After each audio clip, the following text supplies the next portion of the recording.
From Omro down to Mayville, from Rosendale to the Ledge, and everywhere in between, it's time to get you caught up on everything happening in the Flyway Conference. This is the Flyway Focus Sport Report, your home for the best whip-around coverage of your favorite local teams. Now, with all the latest, here's Jordan King. Good Friday morning to you. It was a busy day yesterday with a lot of excellent performances. We were out at 3 different events. Let's start where we finished last night in track. Winnebago Lutheran went to Ripon and swept the small school divisions for both boys and girls. The boys continued their absolute dominance. They scored 201 points despite not having Caden Schmitz, their top thrower. The boys 4x200 team led by Gannon Schwartz broke the school record that they set last season. Schwartz on that group. In these bigger meets, we got good competition, and that really pushes us. And we've been going for that school record again with Frankie in our team now, and good weather, little wind. We just performed well.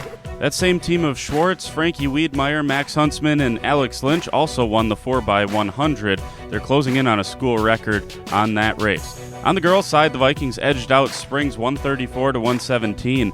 The Ledgers DQ'd out of 2 different relays that they either won or were favorites to win. That would have been the difference in letting Springs get the win. WLA's Jenna Petrowitz won the triple jump. Laconia's girls finished 3rd with 113 points. One of the top runners in the area, Molly Duel, won the 1600, running it in just short of 5.5 minutes. Duel had just finished running the 4x800 and says that she hopes to improve her 1600 time in the future when she can run it with fresher legs. I was a little beat for the 16 after the 4x8, I'm not going to lie, but it is nice to have a little more competition and just see what you're capable of even after coming off of a hard 800. But I'm proud of the time that I ran. I think if I can come into a 1600 with fresher legs, I for sure can cut some seconds back, obviously. More track that we'll get to in just a second. Had several shortened no-hitters last night, though. We'll start with perhaps the more rare no-no. That came in baseball. Laconia's Ethan Pinno no-hit the Omro Foxes in a 10-0 5-inning win. He struck out 9 and walked just 2. Pinno on the performance and the win. I got my fastball going early, but I got behind in counts, but my curveball was definitely going, and I got good guys behind me to field the ball. Sawyer Schultes made a couple of great plays at shortstop, including a diving play to preserve Pinno's no-hit bid. Schultes also reached base 4 times, scored 3 times, and drove in another run. In Lomira, the Lions and the Cougars split the 2 games yesterday.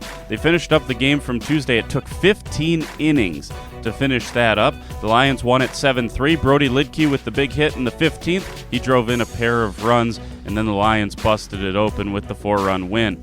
Then in Game 2, Campbellsport gave Lomira its first conference loss of the season, and the first loss of the season overall. They scored 3 runs in the top of the 7th to get the 4-3 win. WLA beat Mayville 11-0. Andy Simon pitched all 6 innings. 2-hit ball for him. He struck out 8. Sam Lair stayed hot at the plate, 3 for 4. He scored twice. And finally, Springs put it on North Fondy in a big way, 19-2, the final in that one. Some softball scores for you. Campbellsport exacted some revenge on WLA, beating the Vikings 4-2. Peyton Hall struck out 10 in the win. Mayville suffered its first loss of the conference season to North Fondy, despite out-hitting the Orioles 11-5. Leah Patterson gets the win for North Fondy, while Schwartz picked up a rare loss. Lauren Stetbacher drove in 2 runs in the upset win. Laconia beat Springs in a tight one, 9-7 the final over in Rosendale. Addison and Aubrey Maurer combined to drive in 6 of the 9 runs. Lomira run-rolled Omro 15-0 the final. Nora Buske with the second shortened no-hitter of the week for the Lions, joining Haley Casprees from earlier this week. Girls soccer scores from yesterday. WLA continues to struggle in the Flyway. The usual perennial power still has yet to win a game. The Vikings losing to Omro yesterday despite 2 Leah Tyson goals in the final 4 minutes. 4-3 the final. Foxes win. Elsewhere, Springs beat Wayland 8-0. Lourdes dominated Lomira 5-0, and North Fondy knocked off Campbellsport 3-0. And finally, rounding out yesterday's competition, WLA Golf finished 7th at the KML Invitational. Trenton Cleveter, the top Viking, with an 84. Coming up today, Lomira and Springs track and field up at St. Norbert's College for a huge event. 23 teams part of that meet. We'll have updates on that tomorrow. In baseball, Omro tries to bounce back from back-to-back losses to Laconia. They have WLA tonight at home, the only conference baseball game going on. The Vikings have some momentum for the first time this year. They're riding a 3-game winning streak. 2 non-conference baseball games, Mayville at Winneconne and Springs is at Kohler. In softball, all non-conference, Laconia at Random Lake, Omro at Shiocton, Mayville goes to Lakeside Lutheran, WLA welcomes in Waupun, and Lomira hosts Winneconne.